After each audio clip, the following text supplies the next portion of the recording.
only a handful of the ministers can point to tangible achievements, underscoring the pressing need for President Tinubu to act swiftly by reshuffling his cabinet and replacing ministers who have not met the mark.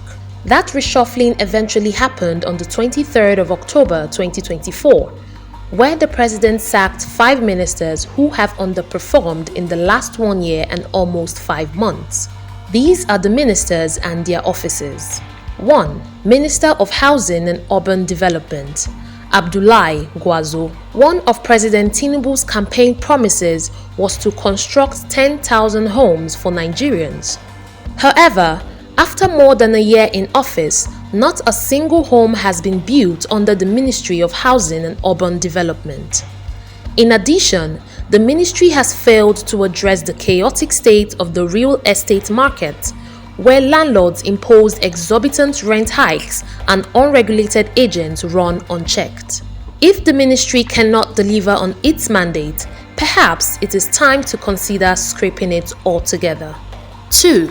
Minister of Youth Development, Jamila Bio Ibrahim. The Ministry of Youth, which was previously combined with the Ministry of Sports, was separated for more focused leadership. Unfortunately, under Jamila Bio Ibrahim, the ministry has struggled to make a noticeable impact. As a young leader, one would expect her to resonate with Nigerian youth, yet there is a palpable disconnect. Fewer than 1% of Nigerian youth are familiar with her or her efforts.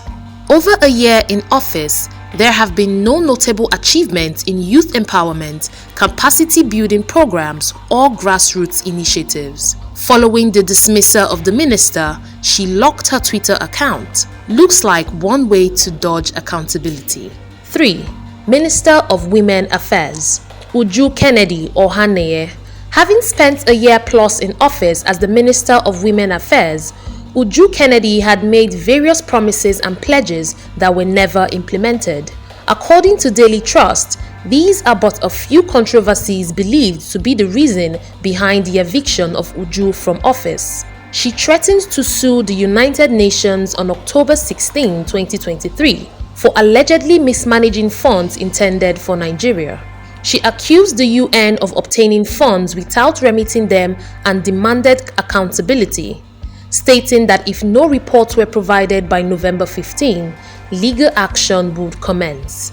Commentators criticized her threat, noting that the UN had immunity from lawsuits, suggesting her misunderstanding of international law.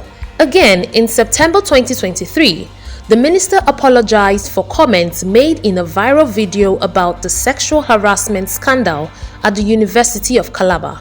Her remarks, which suggested that students were being manipulated and threatened with imprisonment for pursuing the case against suspended Dean Professor Cyril Ndifon, drew backlash from over 500 gender rights activists who demanded a retraction. The activist expressed concern over her statement's implications for the protection of vulnerable women and children in Nigeria. 4. Minister of Education, Tahir Mamman.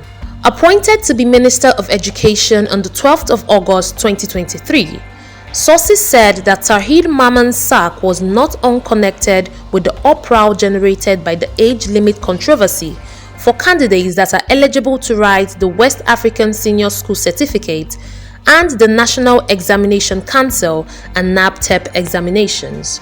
Shortly after taking office, Nigerians criticized Tahir Mamman, a former vice-chancellor of Bayes University, for his involvement in the university's violation of its law faculty's admission quota. The Council of Legal Education imposed a 5-year ban on Bayes University for exceeding its approved quota of 50 students per session, having admitted over 750 students since 2017. The ban was a response to the university's failure to comply with admission regulations, which resulted in a backlog of 347 law graduates awaiting admission to the Nigerian Law School. 5. Minister of Tourism, Lola Adejohn. The former Minister of Tourism was sworn into office on August 21, 2023. After being appointed by President Bola Tinubu, Her swearing-in ceremony made headlines when she knelt before the president after signing the oath of service. However, since then, nothing much was heard about her ministry's activities. Despite her impressive background as a former banker and IT expert, stakeholders claim that Adejon's responsibilities were overshadowed by the Ministry of Art, Culture and Creative Economy. Recall that during a 3-day retreat held for ministers, presidential aides, permanent secretaries and top government functionaries in November, President Tinubu had warned that any minister who fails to deliver on his or her job would be sacked. In order to enable Nigerians to hold him and his ministers accountable for his administration's promises, he also directed the reactivation of the Presidential Project Delivery Tracker, through which the public could monitor the progress of projects across the nation in real time.